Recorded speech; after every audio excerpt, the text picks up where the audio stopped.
కేంద్ర రైల్వే శాఖ మంత్రి అశ్విని వైష్ణవ్తో ఒక మీటింగ్ ఏర్పాటు చేయండి. తెలంగాణకు సంబంధించిన ఏదైతే మెట్రో ఫేజ్ 2 హైదరాబాద్లో మేము చేయాలనుకుంటున్న 120 కిలోమీటర్లకు సంబంధించి అనుమతులు ఇప్పించండి, నిధులు ఇప్పించండి అని లేఖ రాశారు. సో దీనిపైన ఇటు కిషన్ రెడ్డి ఢిల్లీ నుంచి మాట్లాడారు. అదే క్రమంలో ఇక మరొకసారి ఈ అంశము తాజాగా హాట్ టాపిక్గా మారుతోంది.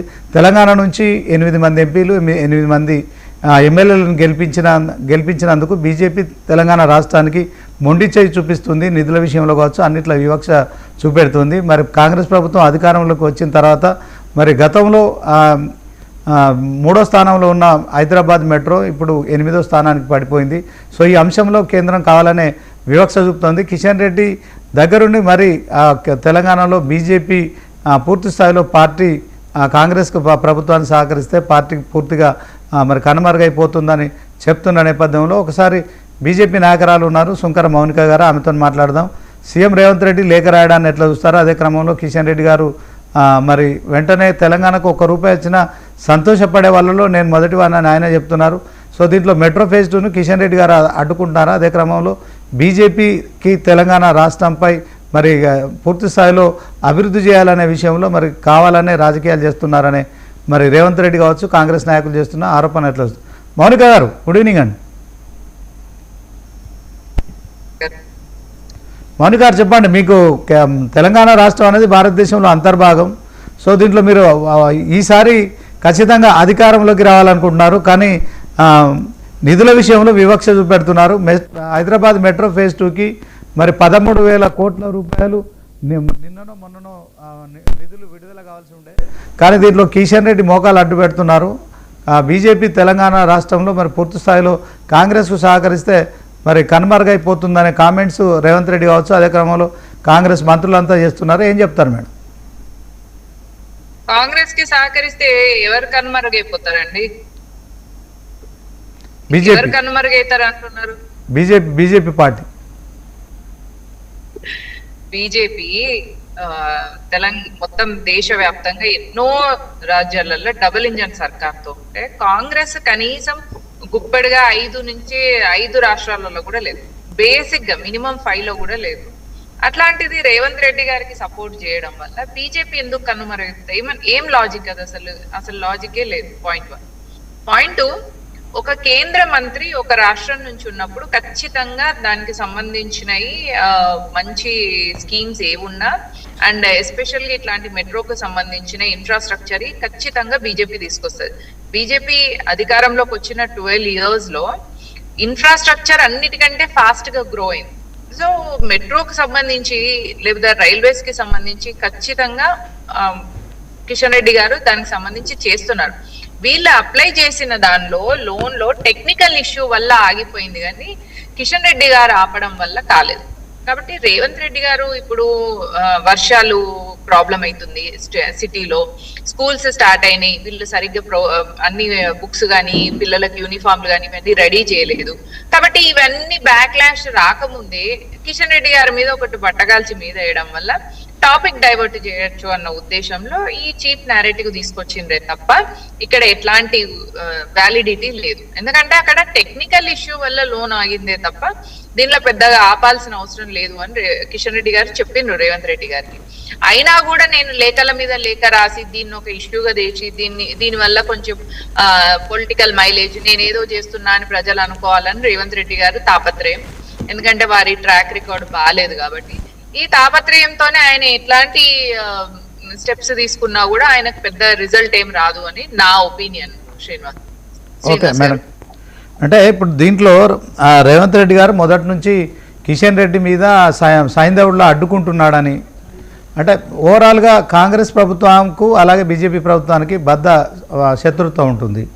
సో దీంట్లో మీకు బాధ్యత ఉండాల్సింది, కానీ ఈ మెట్రో ఫేజ్ 2ను అంటే ఆయన వెరీ కాన్ఫిడెంట్గా ఈరోజు సాయంత్రం 5 గంటల లోపు బ్యాంకులో పడాల్సిన అమౌంట్ను కిషన్ రెడ్డి గారు ఢిల్లీలో ఉండి ఆపేశారని చేసిన ఆరోపణలు. వాస్తవానికి ఆ నిధులు ఆగిపోవడానికి కారణం ఎవరు? దాంట్లో మరి ఇది మీరేమో టెక్నికల్ మ్యాటర్ అంటున్నారు, ఆ టెక్నికల్ మ్యాటర్ ఉంది సరే.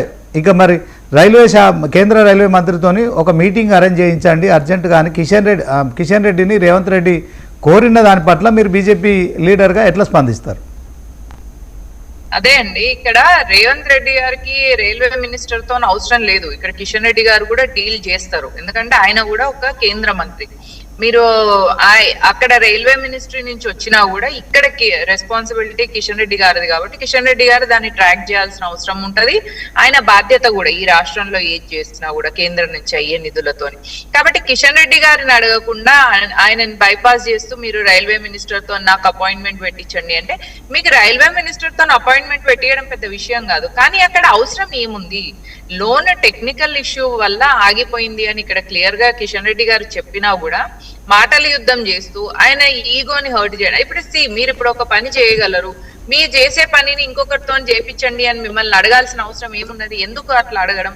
ఆయన చేస్తారు ఒకటి. రెండోది, టెక్నికల్ ఇష్యూ వల్ల ఆగిపోయింది, కొంచెం ఆగండి, అది ఏదో ఒకలాగా ఫైనల్ అవుతుంది అని చెప్పిన తర్వాత కూడా మళ్ళీ మాట్లాడడం అనేది ఏమైతుంది అంటే, రేవంత్ రెడ్డి గారు ఏదో ఒక న్యూస్ లో ఉండడం కోసం, ఎందుకంటే ఇటు డెవలప్మెంట్ కానీ స్కీముల్లో కానీ, లేదా ఇప్పుడు స్కూల్స్ స్టార్ట్ అయినాయి కాబట్టి స్కూల్ ఫీజులలో ఉన్నది, స్కూల్స్ స్టార్ట్ అయినాయి కాబట్టి గవర్నమెంట్ స్కూళ్ళలో పిల్లలకు బుక్స్ రెడీగా లేవు, గవర్నమెంట్ స్కూల్ పిల్లలకు యూనిఫామ్స్ రెడీగా లేవు, ఇప్పుడు మధ్యాహ్న భోజనాలు ఉన్నాయి.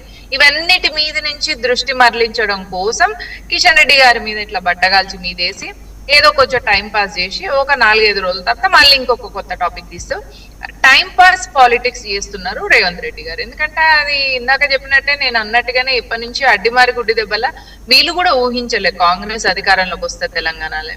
సో వచ్చింది కాబట్టి 5 ఏళ్ళు అట్లా ఇట్లా టైం పాస్ చేస్తూ ఆడుతూ పాడుతూ 4 రాళ్ళు అంటే కొన్ని వేల కోట్లు వెనకేసుకోవడం, ఈ కాన్సెప్ట్ నుంచి వేరే కాన్సెప్ట్ వీళ్ళకి లేదు. ఈ ప్రాసెస్ లో కిషన్ రెడ్డి గారు ఉన్నారు ఇక్కడ కేంద్ర మంత్రి.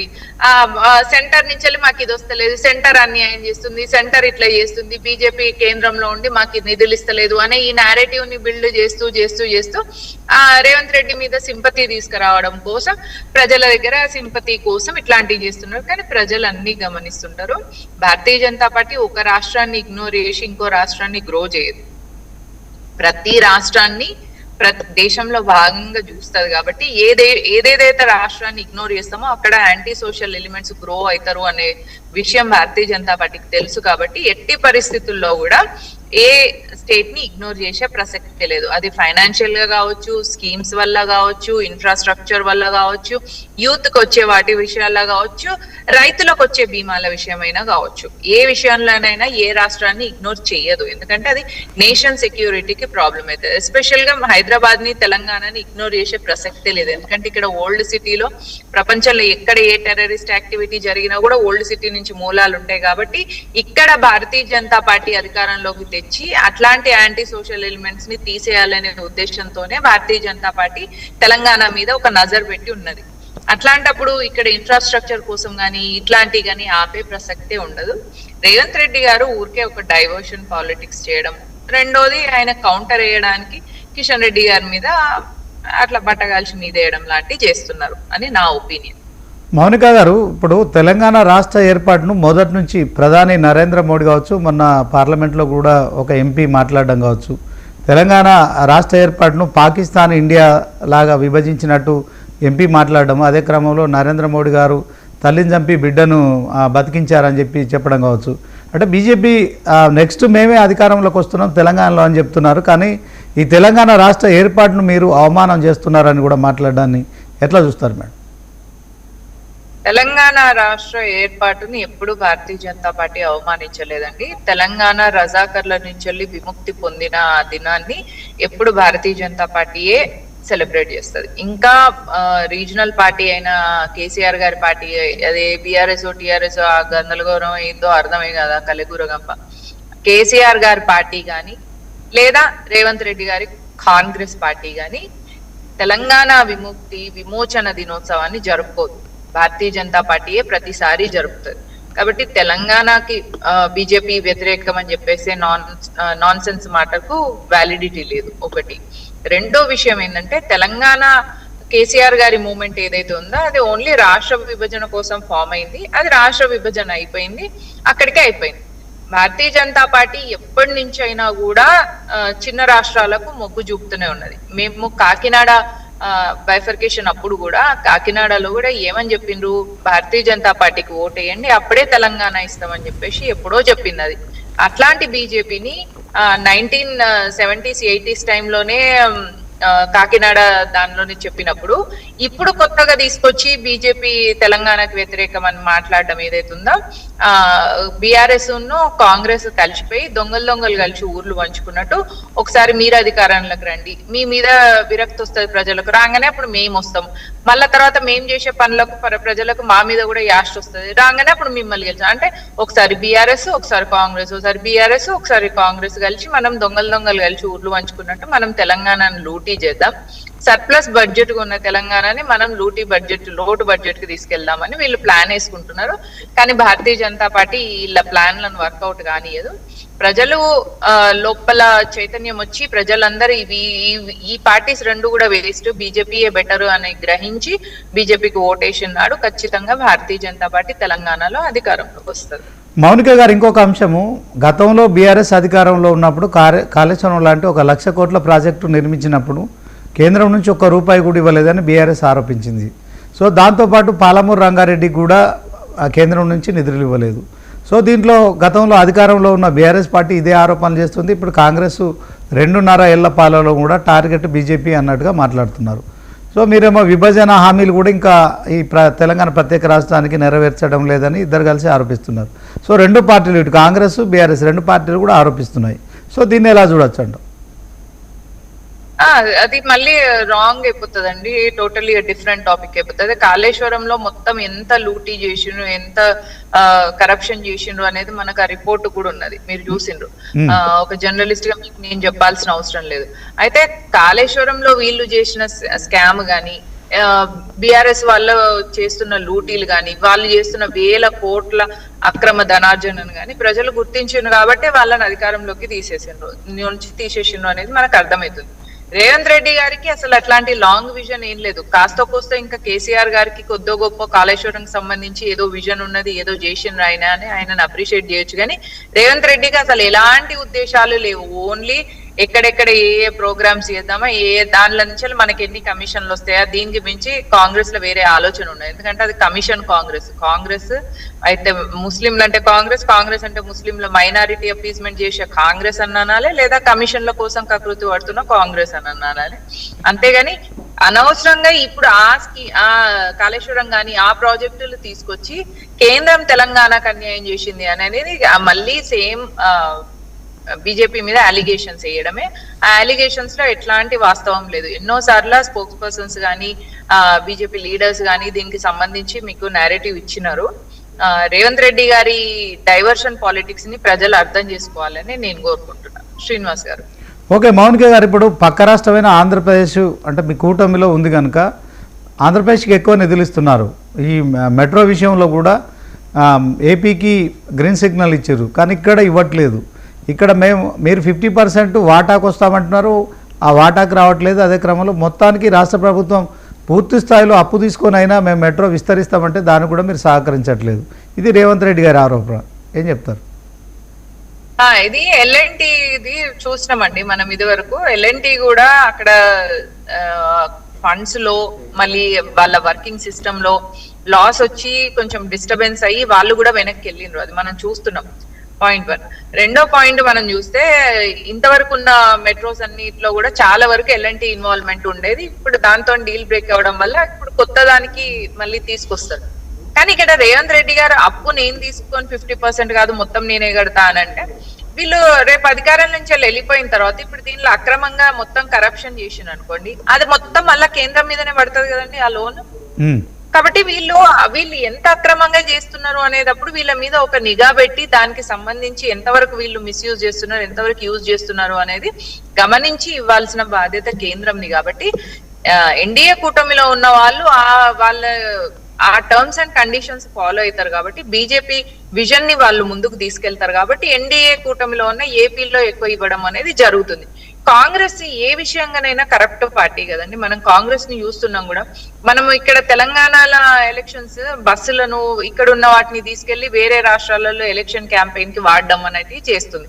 మరి అట్లాంటివి చేస్తున్న కాంగ్రెస్ మరి మనం ఇచ్చిన ఈ ఇన్ఫ్రాస్ట్రక్చర్ కి ఇచ్చిన నిధుల్ని కరెక్ట్ గా ఉపయోగిస్తుందా లేదా అనే దాని మీద ఒక నిఘా పెట్టాల్సిన అవసరం ఉంది. కాబట్టి ఆ నిఘాకు సంబంధించి టెక్నికల్ ఇష్యూస్ రాకుండా కవర్ చేసుకుంటూ చేస్తుందే తప్ప కేంద్రం ఎక్కడ కూడా తెలంగాణకు అన్యాయం చేయడం అనేది ఉండదు. ఎందుకంటే దేశాన్ని మొత్తం ఒక శరీరంలో భాగంగా చూసినప్పుడు ఒక శరీరాంగాన్ని మనం ఇగ్నోర్ చేసినట్టయితే అక్కడ జబ్బు వస్తే మళ్ళీ మొత్తం దేశం అంతా వ్యాపిస్తుంది. కాబట్టి ఎట్టి పరిస్థితుల్లో భారతీయ జనతా పార్టీ తెలంగాణని ఇగ్నోర్ చేసే ప్రసక్తే లేదు. ఇది కేవలం ఒక అలిగేషన్ అని నా ఒపీనియన్. శ్రీనివాస్ ఓకే, మౌనిక గారు, ఇప్పుడు గతంలో జిహెచ్ఎంసీ ఎన్నికల ముందు ఒకసారి హైదరాబాదు నగరంలో బాగా భారీగా వరదలు సంభవించినాయి. ఆ సమయంలో బీజేపీ ఇచ్చిన హామీల విషయంలో గ్రేటర్ హైదరాబాద్ ప్రజలు మీకు 48 కార్పొరేటర్లను గెలిపించారు ఆ డివిజన్లలో. సో మా దాంట్లో అప్పటికి ఇప్పటికి చూస్తే మీరు ఇచ్చిన హామీలు నెరవేర్చలేదు. అదే క్రమంలో హైదరాబాదు అభివృద్ధి విషయంలో తెలంగాణలో కాంగ్రెస్ ప్రభుత్వం వచ్చిన తర్వాత మూసీ ప్రక్షాళన కావచ్చు, సో ఈ మెట్రో కావచ్చు, తర్వాత రీజనల్ రింగ్ రోడ్ కావచ్చు, వీటన్నిటికి కూడా మీరు కేంద్రం నుంచి సహకారం అందడం లేదనే ఆరోపణలు కూడా ఏం చెప్తారు?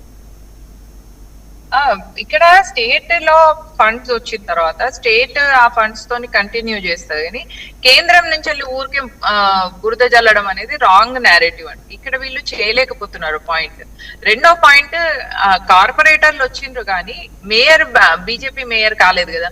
బీజేపీ మేయర్ అయ్యేది ఉంటే అక్కడ దానికి సంబంధించిన గ్రిప్ అంతా బీజేపీ చేతిలో ఉంటది. కాబట్టి ఏం చేయాలి అనేది ఉంటది. ఈ ఇన్ఫ్రాస్ట్రక్చర్స్ కి సంబంధించి గానీ లేదా మూసీ సుందరీకరణకు భారతీయ జనతా పార్టీ వ్యతిరేకం అండి. మీరు మూసీ గానీ ఈ ప్రక్షాళన వీటిలో బీజేపీని ఎట్లా యాడ్ చేస్తున్నారు? అక్కడ ఎక్కడెక్కడైతే ఆ ప్రజల ఇల్లులు కూల్చడం అవన్నీ చేసిండ్రో మూసీ దానిలో బీజేపీ దానికి వ్యతిరేకంగా ఉంది. మరి ఆ మాట వినలేదు కదా కాంగ్రెస్. అట్లా ప్రజలకు ఒక పునరావాసం కల్పించిన తర్వాతనే మీరు కూల్చండి అని బీజేపీ చెప్తే ఆ మాట వినలేదు కాంగ్రెస్. మరి అప్పుడు దానిలో మమ్మల్ని తప్పుపట్టట్లేదు, దీనిలో మాత్రం మీరు మమ్మల్ని తప్పుపడుతున్నారు. అంటే ఒక జర్నలిస్ట్ గా మీరు కూడా కాంగ్రెస్ వైపు సపోర్ట్ ఇస్తూ బీజేపీ మీద బురద జల్లే ప్రయత్నం చేస్తున్నారు. మరి మీరు ఏ లాభంతో చేస్తున్నారు ఇక మీరే ఆలోచించుకోవాలి. మేడం మౌనిక గారు, మేము ఎలాంటి మాకు స్వార్థం ఉండదు, దాంట్లో మేము ఎవరి వైపు మాట్లాడడం ఉండదు. హైదరాబాద్ నగరాభివృద్ధి కోసము రేవంత్ రెడ్డి చెప్తున్నా మీరు 2047 విజన్ ఏదైతే ఉందో దాంట్లో మేము కూడా మీతోనే వస్తున్నాము. $3 ట్రిలియన్ ఎకనామిక్ దిశగా 2047కి మేము కూడా వస్తున్నాము. మాకు మీరు సహకారం చేయాలని ప్రధాని మోదీని నరేంద్ర మోదీ కోరడం కావచ్చు. అదే క్రమంలో నరేంద్ర మోడీ గారు కూడా అన్నారు అమర సాత్ జోడో అని మాట్లాడిన మాటలు కావచ్చు. అంటే తెలంగాణ రాష్ట్రానికి గతంలో కాంగ్రెస్ ప్రధానమంత్రిగా ఉన్నప్పుడు గుజరాత్కు కూడా నిధులు ఇచ్చారు. సో దీంట్లో మాకు తెలంగాణకు కూడా మీతోని మీ విజన్ 2047లో భాగస్వామ్యం అయ్యేందుకు మాకు కూడా అవకాశం కల్పించాలని అడిగిన తర్వాత దాని ఏం చెప్తారు? విజన్ 2047 కి ఖచ్చితంగా భారతదేశంలో ప్రతి రాష్ట్రం భాగస్వామ్యం అవుతుందండి. అప్పటి వరకు తెలంగాణలో కాంగ్రెస్ ఉండే ప్రసక్తే లేదు. అప్పటి వరకు పక్కకు వచ్చే ఎలక్షన్ లో కూడా తెలంగాణలో కాంగ్రెస్ ఉండదు. 2047 కి ఖచ్చితంగా భారతదేశం పరం వైభవ స్థితికి తీసుకెళ్లడం కోసం 2047 లో 100th ఇయర్ ఆఫ్ ఇండిపెండెన్స్ కాబట్టి చాలా వైభవంగా గొప్పగా జరిపే విజన్ లో ఉంది భారతీయ జనతా పార్టీ. అప్పుడు తెలంగాణలో ముఖ్యమంత్రి భారతీయ జనతా పార్టీ వ్యక్తే అవుతారు. కాబట్టి రేవంత్ రెడ్డి దాని గురించి పెద్ద చింతించాల్సిన అవసరం లేదు. నెక్స్ట్ టైంకే ఆయన ముఖ్యమంత్రి అవడం గ్యారంటీ లేదు. కాబట్టి ఆయన ప్రస్తుతానికి ఏం నడిపిస్తున్నారో దాన్ని టైం పాస్ చేసి టైం పాస్ పాలిటిక్స్ చేస్తే సరిపోతుంది. 2032లో ఖచ్చితంగా తెలంగాణలో బీజేపీ స్ట్రాంగ్ గవర్నమెంట్ ఫామ్ చేయబోతుంది. నరేంద్ర మోదీ గారు రేవంత్ రెడ్డిని అంటే ఒక ప్రధానమంత్రి, ఒక తెలంగాణ ముఖ్యమంత్రి, కాంగ్రెస్ ముఖ్యమంత్రిని దాంట్లో సాత్ జోడో అనడాన్ని ఎట్లా చూస్తారు మేడం? దీంట్లో రేవంత్ రెడ్డిని పార్టీలోకి ఆహ్వానిస్తున్నారా ఏంటి అసలు?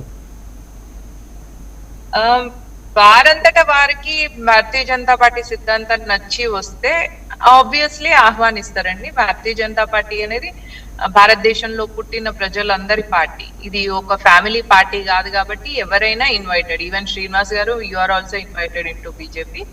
కాకపోతే ఇక్కడ విషయం ఏంటిది అంటే state government central government coordination తోని కలిసి పనిచేయాలి. కాబట్టి లెట్స్ వర్క్ టుగెదర్ అన్న ఉద్దేశంతో మోదీ గారు అన్నారు. రేవంత్ రెడ్డి గారిని ఇన్వైట్ చేయడము అని అంటే పార్టీలో ఇనఫ్ లీడర్స్ గాని లేదా పార్టీకి కావాల్సిన లీడర్స్ ని గాని ఆ వ్యక్తులను నిర్మించుకునే క్షమత, అట్లాంటి వ్యక్తి నిర్మాణం చేసే సామర్థ్యం భారతీయ జనతా పార్టీకి ఉంది. కాబట్టి రేవంత్ రెడ్డి గారు రావడం వల్ల పార్టీకి ఏదో లాభం అని కాదు, మీరు ఆయన రావడం వల్ల పార్టీ లిఫ్ట్ అవుతుంది అని కాదు. ఇన్ ఎనీవేస్ కోఆపరేషన్ అనేది ఉండాలి, ప్రజల మధ్యలో సఖ్యత అనేది ఉండాలి, పార్టీస్ మధ్యలో హార్మనీ అనేది ఉండాలి అన్న ఉద్దేశంగా మోదీ గారు వారిని కలిసి పనిచేద్దామని ఇన్వైట్ చేయడం జరిగింది. మేడం మౌనిక గారు, ఇప్పుడు 2014 నుంచి కూడా బీజేపీ అధికారంలోకి వచ్చిన తర్వాత తెలుగు రాష్ట్రాలపై స్పెషల్ ఫోకస్ చేశారు. దాంట్లో ఇప్పటికీ 10 సంవత్సరాలు 12 సంవత్సరాలు పూర్తయినప్పటికీ కూడా మీరు 3వ 4వ స్థానానికి మాత్రమే పరిమితం అయిపోయారు. కానీ ప్రతిసారి నెక్స్ట్ టైం మేము అధికారంలోకి వస్తామని చెప్తున్నారు. తెలంగాణ మీద స్పెషల్ ఫోకస్ అమిత్ షా గారు చేశారు, నరేంద్ర మోడీ గారు చేస్తున్నారని చెప్పారు. కానీ తెలంగాణ బీజేపీలో ఒకవైపు వర్గపోరు, మరొక వైపు బలమైన ప్రతిపక్షంగా బీఆర్ఎస్ ఉంది. అదే క్రమంలో రేవంత్ రెడ్డి కూడా నేను 10 ఏళ్ళు సీఎంగా ఉంటానని మాట్లాడడం కావచ్చు. సో తెలంగాణపై మీ విజన్ ఏంటి? మీరు అధికారంలో రావడానికి తెలంగాణకి ఏం చేస్తున్నారంటే ఏం చెప్తారు? దేశం పట్ల ఎట్లాంటి విజన్ తోని భారతీయ జనతా పార్టీ నడుస్తుందో ఆ విజన్ ని తెలంగాణ వైపు కూడా నడిపిస్తుంది. అండ్ రీజనల్ గా చూస్తే ఎప్పుడైనా కూడా ఉచిత వైద్యం కానీ, ఉచిత విద్య కానీ, అండ్ ఫుడ్ సేఫ్టీ కానీ, ఇవైతే ఖచ్చితంగా ఇవి ఇవ్వాల్సిన కమిట్మెంట్, డెడికేషన్ బీజేపీ తీసుకుంటుంది. ఇంకా నీళ్లు, నిధులు, నియామకాలు అనే ఉద్దేశంతో తెలంగాణ అనే రాష్ట్రం ఫామ్ అయింది కాబట్టి ప్రాజెక్ట్స్ కి సంబంధించిన వాటిని కానీ, యువతకు ఉద్యోగాలకు సంబంధించినవి కానీ, కేంద్రం నుంచి రావాల్సిన ఇన్ఫ్రాస్ట్రక్చర్ కి సంబంధించిన ఫండ్స్ కానీ, ఇవన్నిట్లలో కూడా ఖచ్చితంగా కమిటెడ్ గా, డెడికేటెడ్ గా భారతీయ జనతా పార్టీ విజన్ ఉంది తెలంగాణ ప్రజల కోసం. ఎప్పుడైనా కూడా తెలంగాణ చరిత్రను, తెలంగాణ రజాకర్ల నుంచి వచ్చిన విముక్తిని, ఆ చరిత్రను తెలుసుకొని భవిష్యత్తు వైపు వెళ్ళాలి కాబట్టి ఆ విజన్ ని కూడా ముందుకు తీసుకెళ్తారు. ఇంకా రేవంత్ రెడ్డి గారు 10 సంవత్సరాలు ఉంటా అన్నది ప్రజలు ఖచ్చితంగా నిర్ణయిస్తారు. ఆయన చేసిన ఈ హైడ్రా లాంటి దౌర్జన్యాలు కానీ, ఖమ్మంలో చేసిన దౌర్జన్యాలు కానీ, ఇవన్నిటికీ బుద్ధి చెప్తారు ప్రజలు. ఇంకా బీఆర్ఎస్ అంటారా, BRS is a sinking boat అండి. ఎందుకంటే కేసీఆర్ ఒక లెజెండ్ గా అయి ఉండొచ్చు, కానీ ఆయన ఫ్యామిలీలో కూతురు కొడుకు ఇద్దరి మధ్యలో అవుతున్న యుద్ధం వల్ల, 2 పార్టీలు అవ్వడం వల్ల ఖచ్చితంగా కేటీఆర్ గారు లీడ్ గాని, కేసీఆర్ పార్టీకి కానీ ఫ్యూచర్ లేదు. ఇంకా బెటర్ అండ్ బెస్ట్ ఆప్షన్ ఏంటిది అంటే భారతీయ జనతా పార్టీ. మీరు అన్నట్టు వర్గపోరు అనేది జరుగుతుంటాయి, వాటిని ఆపించి ఇద్దరి మధ్యలో సఖ్యతను క్రియేట్ చేస్తూ ఐడియాలజీ కోసం ఎలా నిలబడాలి అనేది నేర్పించడంలో ఖచ్చితంగా భారతీయ జనతా పార్టీ సీనియర్ లీడర్స్ వాళ్ళ ఎఫర్ట్ ని, వాళ్ళ జీవితాన్ని, వాళ్ళ టైం ని ఇచ్చి ఉన్నారు కాబట్టి ఇంతవరకు వాళ్ళు ఇట్లాంటి వర్గపోరు ఏదైనా జరిగినప్పుడు దాన్ని సాల్వ్ చేసే ప్రయత్నం ఖచ్చితంగా చేస్తారు. ఇంట్లోనే గొడవలు ఉంటాయి, డిఫరెన్సెస్ ఆఫ్ ఒపీనియన్స్ ఉంటాయి. ఇంత పెద్ద పార్టీ అయినప్పుడు డిఫరెన్సెస్ ఆఫ్ ఒపీనియన్స్ ఉంటాయి. మళ్ళీ అందులో Bharatiya Janata Party is the largest membership ఉన్న పార్టీ. అందులో వేరే పార్టీ నుంచి వచ్చే వాళ్ళు కూడా బీజేపీలోకి రావాలి అని వచ్చే వాళ్ళు ఉంటారు. కాబట్టి కొన్నిసార్లు చాలా మంది వచ్చినప్పుడు డిస్టర్బెన్సెస్ అవ్వడం ఉంటది.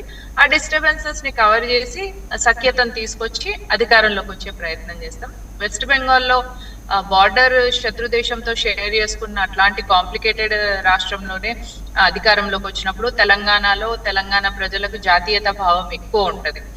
నేషనాలిటీ గాని, ఇక్కడ దేశం పట్ల ప్రజలకు ఉన్న అభిమానం గాని, దాన్ని ఇంకా మంచిగా ప్రాపర్ గా లైన్ లోకి తీసుకెళ్తే తెలంగాణలో కూడా భారతీయ జనతా పార్టీ అధికారంలోకి రాదు. ఓకే, థ్యాంక్ యూ మౌనిక గారు. మొత్తానికి మీ విలువైన సమయానికి